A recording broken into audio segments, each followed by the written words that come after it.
부활하셔서 제자들에게 제일 먼저 하신 말씀이 무엇입니까? 제일 먼저 하신 말씀, 부활하신 예수님 직접 제일 먼저 하신 말씀이요. 오늘 본문에 그 정답이 나와 있습니다. 이날 곧 안식 후 첫날 저녁 때 제자들이 유대인들을 두려워하여 모인 곳에 문들을 닫았더니 예수께서 오사 가운데 서서 뭐라고 하셨어요? 너희에게 평강이 있을지어다. 여러분, 이 말씀을 우리가 지금 내가 직접 듣는다고 한번 생각해 보세요. 제자들이 지금 평강이 있다는 것입니까? 없다는 것입니까?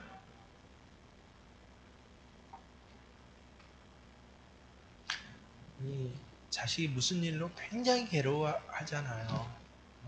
얘 괜찮아. 두려워하지 마. 부모가 자식에게 그러면은 이 자식의 상태가 지금 어떤 상태라는 거예요? 안 괜찮고 그리고 무서워하지 마라고 하면 무섭다는 것. 그럴 때 괜찮아. 무서워하지 마 그러잖아요. 마찬가지로 예수님께서 너희에게 평강이 있을지어다 라고 했다는 것은 제자들이 지금 상태가 어떻다는 것이에요? 평강이 없었다라고 하는 것, 그 상태를 반증하는 것입니다. 여러분, 제자들이 예수님 부활하신 줄 몰랐나요? 아니요. 이미 예수님께서 부활하셨다라고 하는 소식을 몇 번이나 전해 들었습니다. 심지어는 베드로와 같은 제자는요, 예수 무덤을 찾아가서 그 무덤이 빈 것을 눈으로도 확인했습니다. 천사로부터도 예수님 부활하셨다라고. 그래서 너희는 갈릴리로 가라라고 하는, 갈릴리에서 만나자는 소리까지 이미 들었지 않습니까? 그럼에도 불구하고 오늘 이 다락방에 모여있는 제자들은 두려움에 가득 차 있는 것입니다. 게다가 오늘 똑같은 본문이 누가복음 24장에 나오는데요. 이 24장에 보면 저희가 놀라고 무서워하여 그 보는 것을 영으로 생각한지라. 눈앞에 지금 보이는 예수님을 점잖게 영으로 생각하는지라 했지 우리말로 하면 사실은 뭐처럼 생각했다는 거예요? 일반적인 우리말로 하면 귀신처럼 생각했다는 것입니다.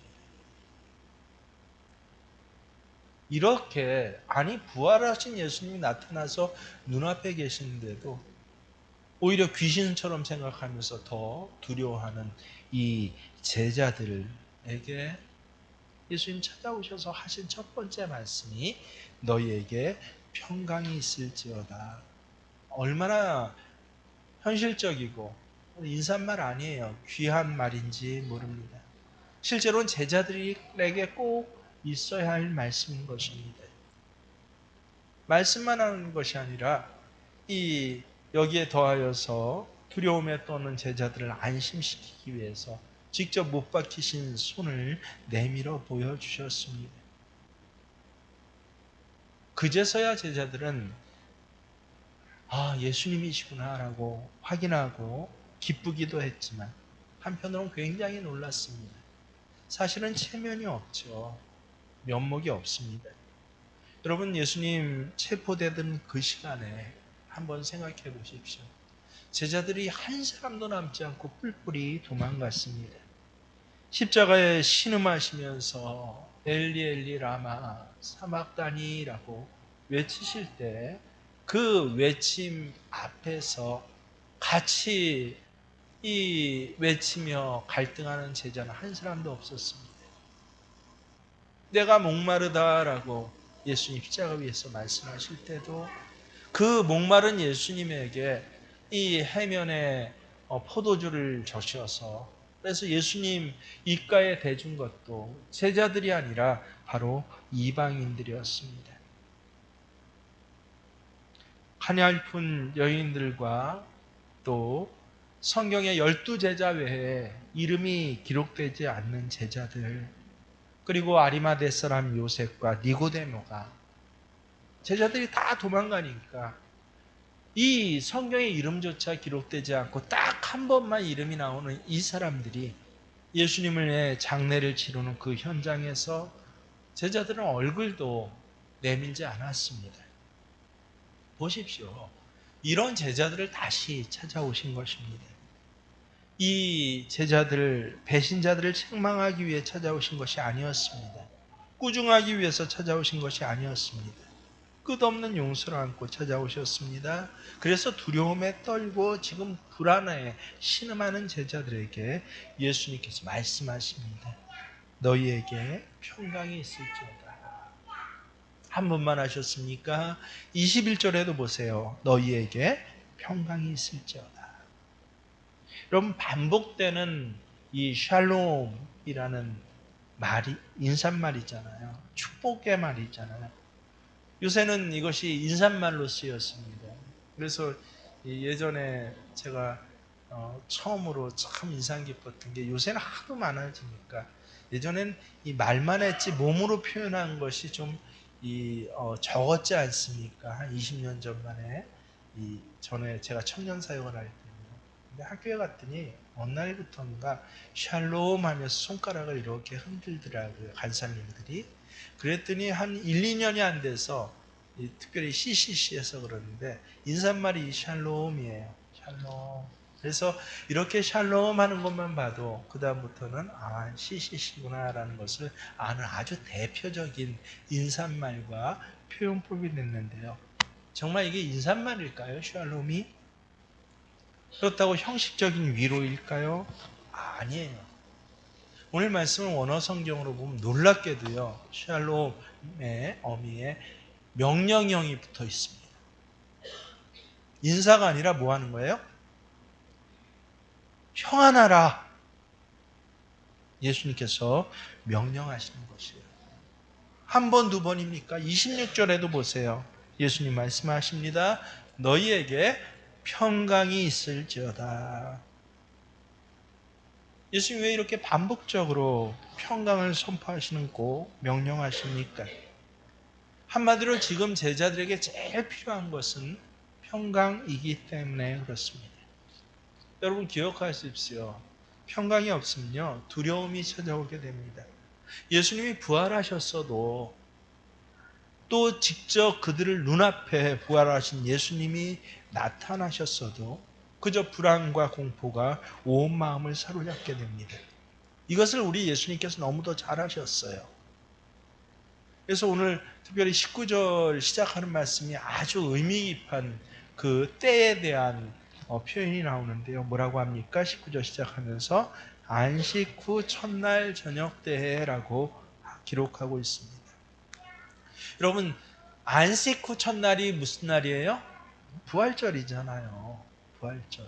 그 저녁 때, 부활절 저녁 때, 부활절 새벽에 예수님께서 이미 제자들에게 나타나셨잖아요. 천사들을 통해서도 말씀하셨잖아요. 그런데 저녁 때에 또 예수님께서 다시 한번 제자들을 찾아오셨다라고 하는 것입니다. 생각해 보세요. 오늘 아침에 봤으면 뭐 내일 가도 되고 모레 봐도 되고 이게 일상 아닙니까? 상식 아닙니까? 며칠이 지난 후 그 제자들에게 찾아가셔도 되는데 왜 굳이 아침에 보고 또 이 저녁 때에 서둘러 제자들을 찾아오셨습니까? 여러분 왜 그런 줄 아세요? 이 제자들은요 예수님 부활하셨다는 걸 보고 들어도 뭐가 없으면 평강이 없으면 두려워하고 또 불안해할 수밖에 없는 제자들이다라고 하는 것을 아신 것입니다. 머릿속으로만 아신 것이 아니라 그것이 마음에 아프셨던 것이에요. 그래서 한시라도 빨리 그들의 두려움과 고통을 덜어주시기 위해서 그들을 자유케 하시기 위해서 이 저녁 때 다시 한번 찾아오신 것입니다. 그래서 예수님은 우리가 가진 두려움을 정확히 아시는 분이십니다. 아실 뿐만 아니라 그것을 해결해 주시는 주님이십니다. 그래서 부활하셔서 가장 먼저 하신 말씀이 무엇입니까? 평안하라 라고 하는 것입니다. 한 번도 아니고 두 번도 아니고 거듭거듭 반복해서 평안하라 라는 것을 아예 인사말이 아니에요. 명령하고 계시는 것입니다. 여러분 예수님께서 명령하시면요 이것은 절대적인 현실이 됩니다. 풍랑이는 바다를 향하여서 잔잔하라라고 하니까 바다가 어떻게 되었다고요? 잔잔해졌습니다. 여러 문둥병 걸린 자에게 깨끗해져라라고 하니까 어떻게 됐다고요? 세상에 그 누구도 고칠 수 없는 그 문둥병이, 진물이 질질 흘리는 문둥병이 나아졌다라고 합니다. 하나님께서도 동일한 일을 하십니다.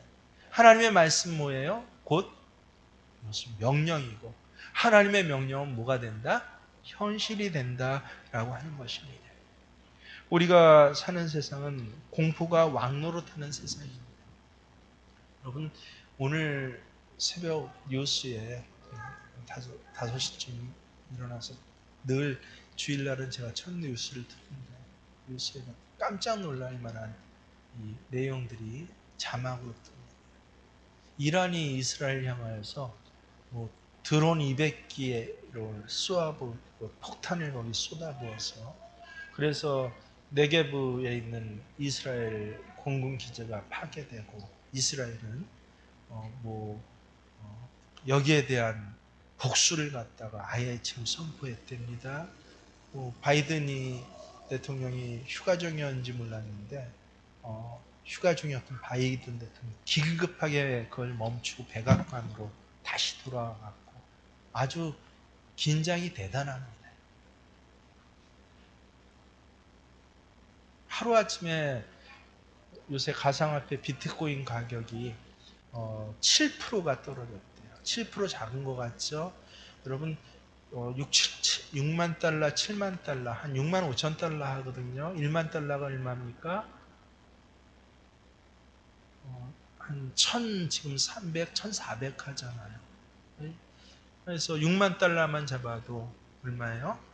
8천만 원, 9천만 원이에요. 비트코인 한 개 가격이. 그게 7%가 떨어졌대요. 요새 비트코인 오른다고 실제로 지난 일주일 사이에 비트코인 산 거래 횟수가 얼마나 되는지 아십니까? 어마어마합니다. 우리나라 돈으로 몇 조예요. 근데 그 몇 조를 주고 비트코인 산 사람들 한번 생각해 보세요. 하루예요, 딱. 하루도 아니라 몇 시간 만이에요. 이란이 이스라엘을 폭격했다라고 하는 그 뉴스가 전해지자마자 얼마가 떨어졌어요? 7%. 77이 64.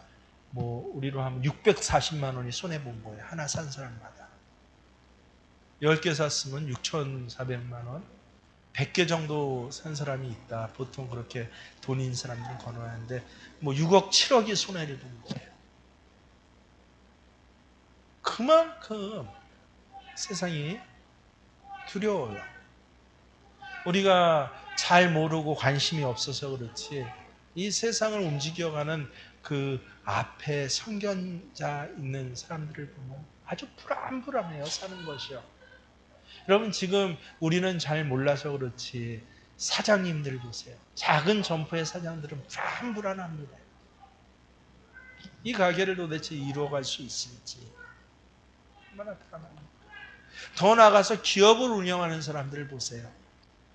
불안해서 잠을 자지 못해요. 일하고 월급 받고 하는 사람들이 모르는 그런 불안들. 돈 많다고 부러워했지만 그런 사람들이 갖는 불안이야. 여러분, 아픈 사람이 불안하겠습니까? 건강한 사람이 더 불안을 느끼겠습니까? 건강에 대해서. 건강한 사람들이 오히려 불안을 훨씬 느낍니다. 왜냐하면 이 건강을 잃을 때 찾아오는 그 상실감, 돈 있는 사람들이 더 불안을 느껴요. 이 돈을 잃을 때 찾아오는 상실감. 어제 이 설교를 준비하면서 여러 자료들을 찾아봤는데 깜짝 놀랐습니다. 저도 어제 처음 찾아봤는데 작년 우리나라 경제 성장률이 1.2%였다고 합니다. 세상이 이렇게 작년에 우리나라가 힘들었구나. 아니 2.4%도 아니고 목표가 2.7%인가 했는데 4%인가 했는데 그거 반도 못했다는 거예요. 1.2%. 유일하게 근데 우리나라 시장 중에서 급성장한 시장이 있어요. 무슨 시장인지 아십니까? 건강약품 시장이에요. 세상에 최근 4년 동안 25%가 성장을 했대요. 사료 하나도 매년 5% 이상 성장을 했다는 거예요. 왜요? 병원 가도 불안하니까 뭐를 대체하는 거예요, 사람들이? 건강 보조식품을 대체하는 거예요.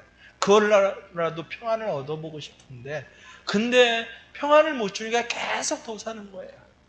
나라 경제는 무너져가고 삶의 자리는 궁핍해 가는데, 근데 불안하니까 오히려 건강한 사람들이 더 뭐 이런 약들을 찾는 것입니다. 그래서 조금만 세상을 더 알아도요, 세상적으로 조금 이 어떤 보는 눈이 뜨면 이 세상은 정말 출렁다리 위를 걷는 것 같아요. 언제 교통사고가 날지 모르는 그 교통사고 위험 지역에 도로 환경 자체가 아예 교통사고가 나게 되어 있는, 그래서 조금 있으면 반드시 무엇인가 사고가 날 수밖에 없는 그런 삶의 자리를 우리는 살아가고 있는 것입니다. 그래서 이 세상을 보는 눈도 좀 있어야 돼요. 그저 나는 뭐 예를 들어서 가진 것이 없으니, 뭐 나이가 많으니, 배운 것이 없으니 상관없다라고 생각할 것이 아닙니다. 참 우리에게 불안 요소가 많구나. 부부관계도 가만히 보세요. 얼마나 불안 요소가 많은지 모릅니다. 이 부부관계를 해칠 요소들이 얼마나 많습니까? 남편, 아내 둘의 문제만이 아니에요. 거기에 아이들이 껴있고 또 다른 사람이 껴있고 경제 문제가 거기에 걸려 있고요. 여러 가지 사회 환경의 문제가 거기 걸려 있는데 남편, 아내가 참 건강하게 서로 기뻐하면서 거기다 함께 신앙생활하면서 살아간다는 것, 이건 요새 세상에요, 기적과 같은 복입니다. 이 복을 갖다가 참 우리가 귀히 여겨야 되는데 마땅히 여기니까 좀 있으면 다 잊어버리는 거예요.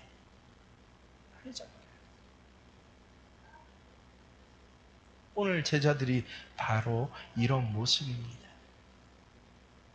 여러분, 너에게 평강이 있으라라고 명령하신 예수님께서 이미 요한복음 16장 33절에 뭐라고 하셨는지 아십니까? 너희 세상에서는 너희가 환난을 당하나라고 말씀하십니다. 너희가 누굽니까? 예수 믿는 제자들이에요. 그것도 이 요한복음 13장에 12제자만을 사랑하는 마리아도 거기는 없었어요. 마르다도 없었습니다. 귀하게 헌신했던 여러 사람들이었고 오직 12제자, 예수님께서 3년 동안 그렇게 함께 먹고 자고 또 하나님 나라 선교를 앞으로 행해갈 그 제자들에게 하신 말씀이에요. 너희가 세상에서는 환난을 당하나. 우리가 예수 잘 믿는다고 해도 세상에서 우리는 고통 당할 수 있는 것이 아니라 당합니다. 예수 잘 믿어서. 실패할 수 있어요. 핍박당할 수도 있습니다. 어떨 때는 이 슬픔을 이기지 못하고 공포에 짓눌려서 고생할 수도 있습니다. 그렇게 환난을 당할 때, 근데 그 다음에 예수님 뭐라고 하십니까? 담대하라, 내가 세상을 이겼노라. 우리가 세상에서 환난 당할 때 다른 사람들은 탄식합니다. 절규합니다. 소리 지릅니다. 뭐 바꿔봐야 된다. 못 살겠다. 갈아보자라고 외칩니다. 그럴 때 놀랍게도 하나님의 사람들은 어떻게 한다고요? 아니요. 담대합니다. 어떻게 그럴 수 있습니까? 오로지 한 가지 이유요. 예수님이 세상을 이기셨기 때문에 그렇습니다.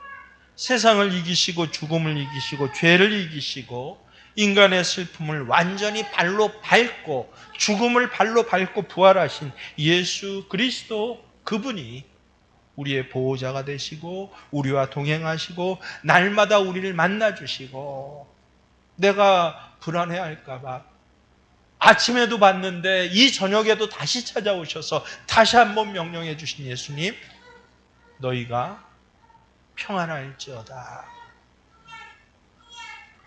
이 주님의 음성이 귀에 들려질 수 있다면, 내가 무릎 꿇고 기도하는데 정말 이 음성을 들을 수 있다면요, 살아계신 주님의 손을 만지고 가시관을 쓰셨던 그분의 머리를 내 눈에 볼 수만 있다면요, 그러면 마음의 공포는 사라질 수밖에 없습니다. 왜냐하면 예수님 명령하셨기 때문이에요. 그래서 오늘 제자들도 어때요? 심지어는 예수님을 귀신으로까지 생각했지만 어떻게 했더라? 제자들이 줄을 그제서야 보고 예수님이 평안을 선언하고 명령하셨을 때, 그때서야 비로소 제자들이 줄을 보고 뭐 했더라? 기뻐하였더라 라고 하는 것입니다. 이렇게 불안과 공포가 기쁨의 삶으로 변화되기 위해서는 우리가 반드시 기억해야 할 것이 있습니다. 무엇입니까? 첫 번째는요, 여러분이 자기 자신을 사랑하며 살아가시는 것입니다. 여러분, 우리들도 제자들처럼 주님을 배반하고 배신하고 그렇게 살 때가 얼마나 많았습니까? 주님 앞에 수많은 약속을 하고서도 이러한 핑계 저러한 핑계를 대며 그 약속을 어기며 살 때가 얼마나 많았습니까? 이것 해라라고 하는 것 하지 못한 정도가 아니에요. 넘어서 가지 말아야 할 곳을 갔습니다. 하지 말아야 할 것을 했습니다.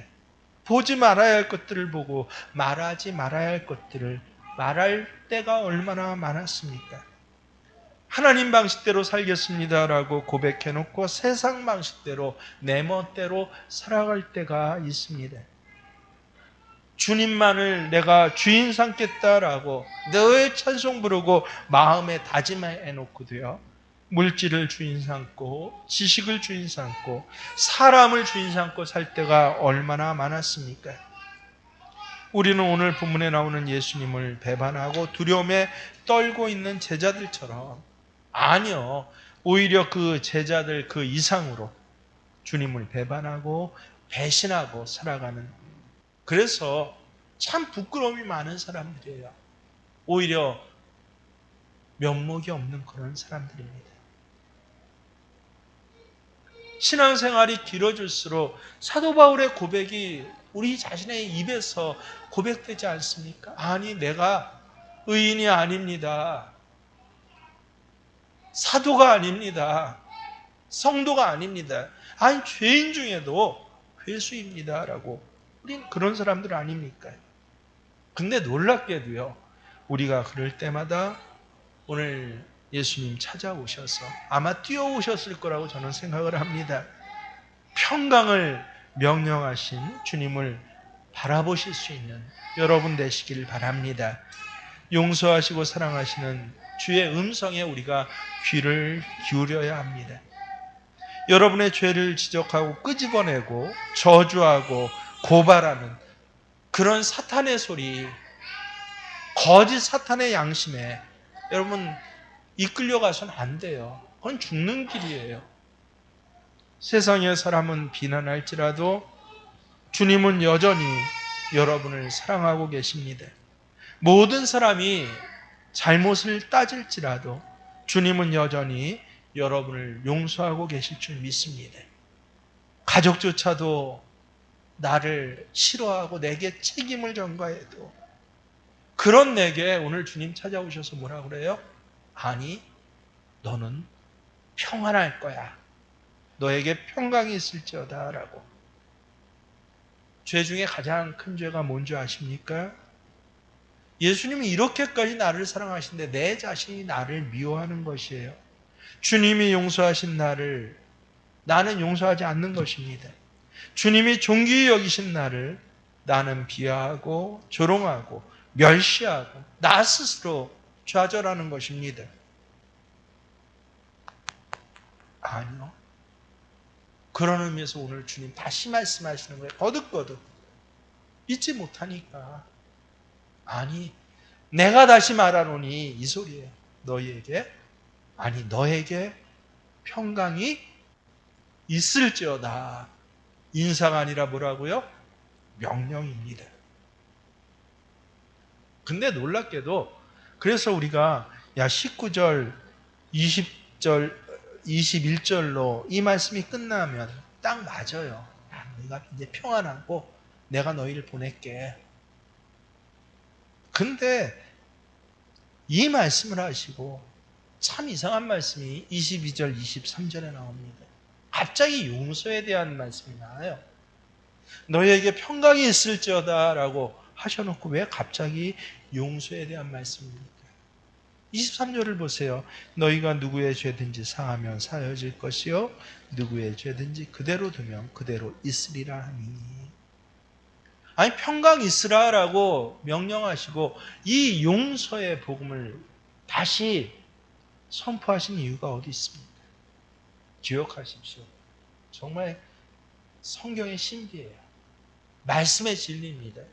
여러분 평강은요 용서의 복음을 전할 때 마무리되고 용서의 복음으로 말미암아 이 평강이 유지된다는 것입니다.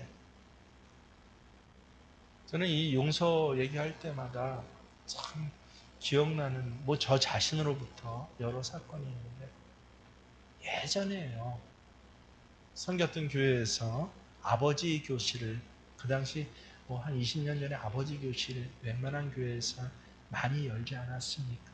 그때 어떤 한 집사님이 기억이 납니다. 이 아버지 교실을 쭉 진행하면서 그러면서 자기 간증을 하고 매일 점검을 하는 시간이었는데 4일 4박 5일짜리 아버지 교실 그때 교회에서 아예 숙식을 제공하면서 그렇게 했거든요. 근데 이분이 그 마지막 날이었어요. 내일이면 이제 수료증을 받는 날인데 엉엉 울면서 그러면서 뭐라고 그러신지 아십니까? 내 아버지가 용서가 안 돼서 내가 너무 힘듭니다. 이 가족과의 관계를 이렇게 대면하다 보니까 자기 안에 아버지를 미워하는 마음 이게 사라지지 않고 있구나라고 한 것을 발견하고 너무 힘들다고 순수한 분이죠. 목사님 기도해 주세요라고 함께 있던 그때 한 6팀인가 있었는데 팀원들에게 함께 기도해 주세요.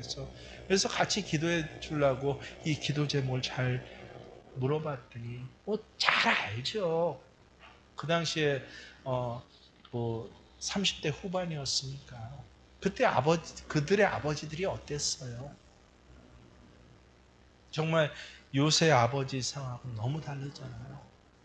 권위적이고 폭력적이고 강압적이고 잘 알죠. 아버지를 용서하지 못하겠어요. 그래서 자신이 지금 신앙생활하면서도 늘 불안한 것이 자기 가족에 대해서 불안하대요. 자기 자신에 대해서도 불안하대요. 그게 아버지가 나에게 너무 큰 상처를 줘서 내가 이런 모양이 됐습니다라고 그렇게 울면서 속의 것을 얘기를 하는데 근데 기가 막힌 것이 뭔지 아십니까? 제가 그때 정말 충격을 받았는데 아버지 교실하면 다 누구든지 그런 고백 한 번씩 해요. 저 자신도 해봤습니다. 충격을 받은 것이 그 아버지가 어떤 아버지예요?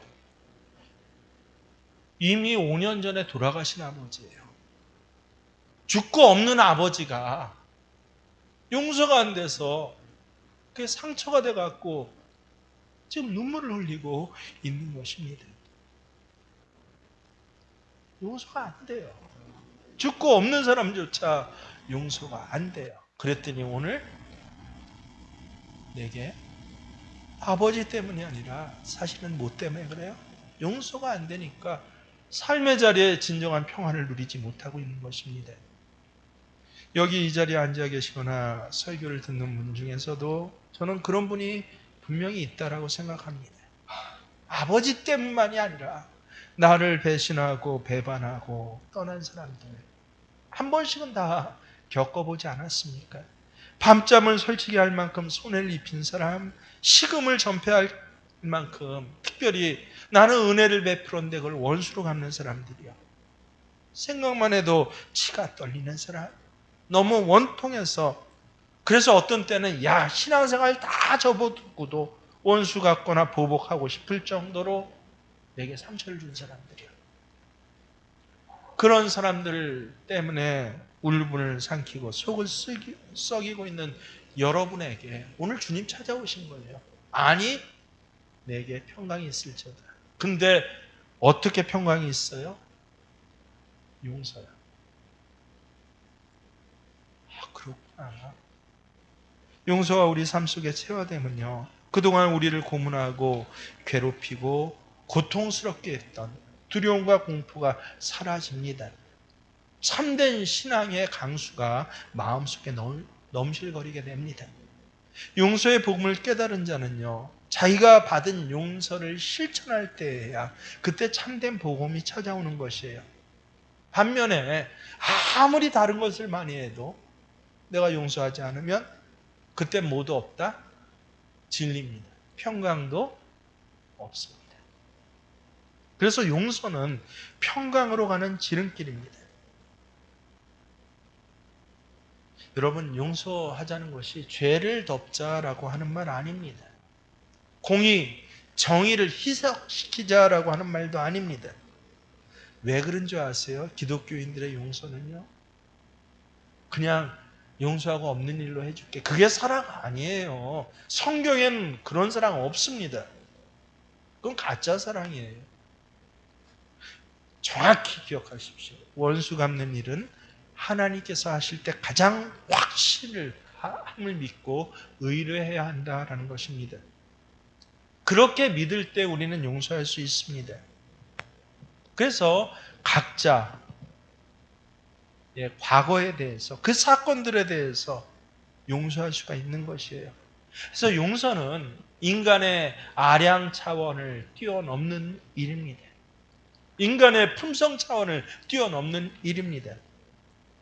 그리스도인의 삶에서 용서만큼 신비로운 것도 없습니다. 용서를 베풀고 나서야 어떻게 된다고요? 그 연쇄 반응으로 평강이 뒤따르고 나아가서 그 평강을 평생 유지할 수 있게 됩니다. 이러한 용서의 신비는 누구나 발견할 수 있는 것이 아닙니다. 하지만 용서하지 않으면, 용서의 도를 실천하지 않으면 용서의 신비도 깨닫지 못합니다. 그 사람들은 평강을 유지할 수 없습니다. 요셉은 형들에게 고난당했습니다. 요셉도 그 시절이 얼마나 괴로웠는지, 심지어 애 이름을 지으면서 뭐라고 지었어요? 나는 그 시절을 잊길 원해. 세상에 축복해야 할 자식의 이름을, 그 시절이 너무 아프다라고 그렇게 지었들 만큼 괴로웠어요. 그런데 요셉은 형들을 용서했습니다. 이 요셉의 용서가 얼마나 컸는지 형들 자체도 못 믿었어요. 이렇게 큰 배신을 어떻게 용서할 수 있어? 그래서 아버지 야곱이 죽을 때가 임박하자 형들은 요셉이 복수하지 않을까 겁을 먹었던 것입니다. 그런 형들에게 요셉이 뭐라고 합니까? 형들은 내 용서를 믿으셔야 합니다. 나는 형들을 용서했습니다. 하면서 하는 말이, 내가 어떻게 하나님을 대신하겠습니까? 내가 어떻게 하나님을 대신하겠습니까? 우리에게도 그러한 원수 갚을 일과 고통과 억울함과 같은 문제가 있다면, 그럼 여러분 이 말 그대로 고백하십시오. 내가 어떻게 하나님을 대신하겠습니까? 그럴 때야 우리는 평강을 유지할 수 있습니다. 그래야 부활의 삶, 생명의 길을 살아갈 수 있습니다. 영적인 전쟁에서 승리할 수 있습니다. 에베소서 6장엔 영적 전쟁을 위해서 준비할 것들이 나오는데, 맨 나중에 구원의 투구부터 시작해서 맨 나중에 뭐가 나와요? 평안의 복음이 준비한 것으로 신을 신으라. 평강의 신발이 없으면 험악한 시대에서 어떻게 살아갑니까? 평강의 신을 신고 나서야 영적 전투는 이제부터 싸워볼 만한 것입니다. 예전에 마음의 분노로 평안을 얻지 못한 때가 제게도 있었습니다. 그때 이사야서를 보다가 그때서야 그 성과가 다시 보이는 거예요. 얼마나 큰 감동을 받았는지 모릅니다. 이사야서 35장에 보면요, 겁내는 자들에게 이르기를 굳세어라, 두려워하지 말라, 보라 너희 하나님이 오사 보복하시며 갚아주실 것이라. 하나님이 오사 너희를 구하시리라. 무슨 말씀이에요? 하나님이 대신 보복하고 갚아주시겠다라고 하는 말씀입니다. 저는 그때 이 말씀을 그대로 글자 그대로 정말 받아들였어요. 문자주의자 같이 받아들였습니다. 그랬더니 놀랍게도 용서가 되더라고요. 왜요? 하나님께 맡긴 것입니다. 여러분, 엄마의 젖을 먹고 난 후에 세상에서 가장 만족스러운 얼굴로 잠들어 있는 어린아이의 모습을 떠올려 보십시오. 세상에서 그 순간 그는 가장 무기력한 존재예요. 스스로를 보호할 힘이 하나도 없는 존재 아닙니까? 근데 놀랍게도 그때 부모는 가장 강한 품으로 보호하고 감쌉니다. 마찬가지로 하나님께 우리가 온 마음과 또 온 힘을 의탁할 때요, 나는 아무것도 이 일에 대해서는 하지 못합니다 할 때 하나님께서는 우리에게 이 젖먹은 어린아이가 누리는 평강을 그때 허락해 주신다는 것입니다. 우리는 그동안 엉뚱한 것을 의지하면서 평강을 구했습니다. 뭐라고 했어요? 늘 경제 사정이 좀 나아지면 마음이 평안해지겠지. 그럽니까? 자식이 잘 되면 평안해지겠지. 야, 몸이 좀 괜찮아지면 평안해지겠지. 아니요. 환경을 통해서 오는 평안 잠시뿐이에요. 잠깐뿐입니다. 오로지 주님만이 주시는 이 평강이요, 예수님만이 명령하실 수 있는 평강. 이 평강의 시작은 언제부터 시작돼요? 우리가 하나님께 의탁할 때.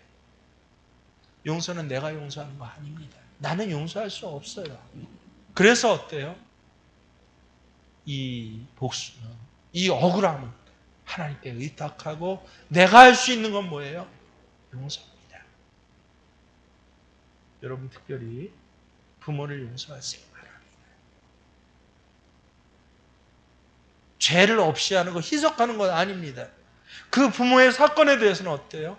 하나님께 맡기고, 나는 하나님, 내 아비를 용서해 주세요. 아비가 하나님 몰라서 그랬어요. 아비가 하나님을 알지 못해서 그랬습니다. 나는 용서하는 것입니다. 여러분, 자식을 그렇게 우리는 용서 쉽게 하지 않습니다. 여러분, 이웃들에 대해서도 이 억울함과 이 분노는 누구에게? 하나님께 맡기고, 하나님께서 그것을 가장 정확하게 처리해 주실 것이에요. 나는 용서하는 것입니다. 용서로 가서 섬기는 것이에요. 비굴한 것이 아니라 용서로 가서 내가 먼저 인사하는 것입니다. 용서로 가서 내가 먼저 화해의 복음을 전하는 것입니다. 이것이 곧 우리의 삶을 어떻게 해요? 평강하게 하는 그 시작입니다. 용서 없이는 절대 평강 없습니다. 부활의 삶, 생명의 길을 가기 위해서 오늘 이 시간 하나님께 의탁하고, 나는 뭐한다? 시작! 나는 용서하시는 저와 여러분 되실 주의 이름으로 축원합니다. 그렇습니다. 주 없이는 살 수 없습니다.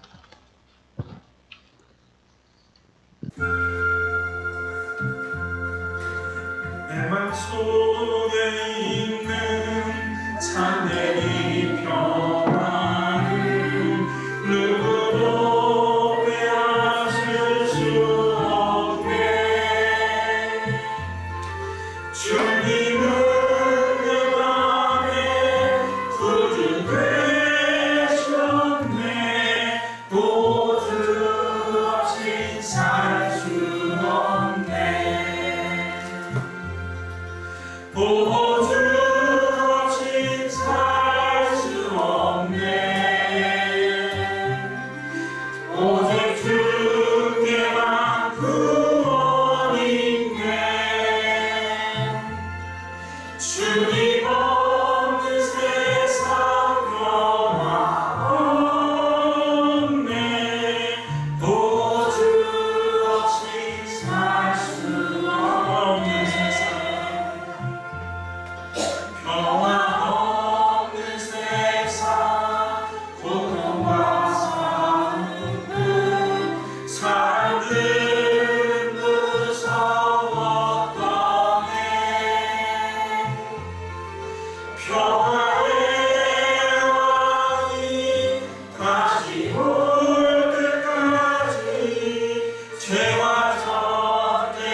주여 주여 주여.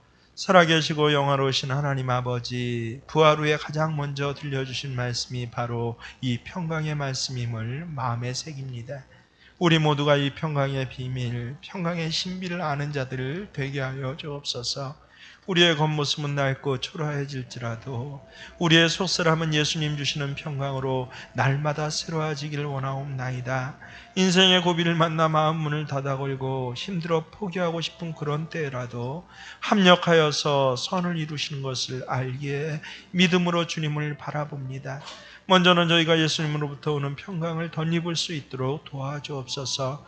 둔한 마음이 신선해지게 하여 주셔서 말씀 깨달아지게 하여 주옵소서. 아버지 하나님, 우리의 흐린 눈을 밝혀주셔서 부활하신 예수님을 날마다 바라보며 모시고 사는 기쁨을 경험하게 하여 주시옵소서.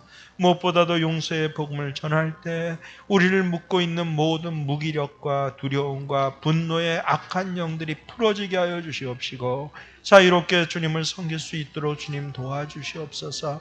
지금도 내 마음을 답답하게 하고 나를 어렵게 하고 심지어 복수를 생각할 만큼 힘든 사람이나 관계가 있다고 할지라도 복수는 하나님께 달렸습니다. 내가 할 수 있는 것은 용서밖에 할 수 없습니다라고 고백하는 귀한 믿음의 고백들이 우리의 입술로 고백되게 하여 주시옵시고, 그래서 오늘 예수님이 선포하시고 명령하신 그 평강이 이 순간 우리의 삶의 자리에 임해지게 하여 주시옵소서.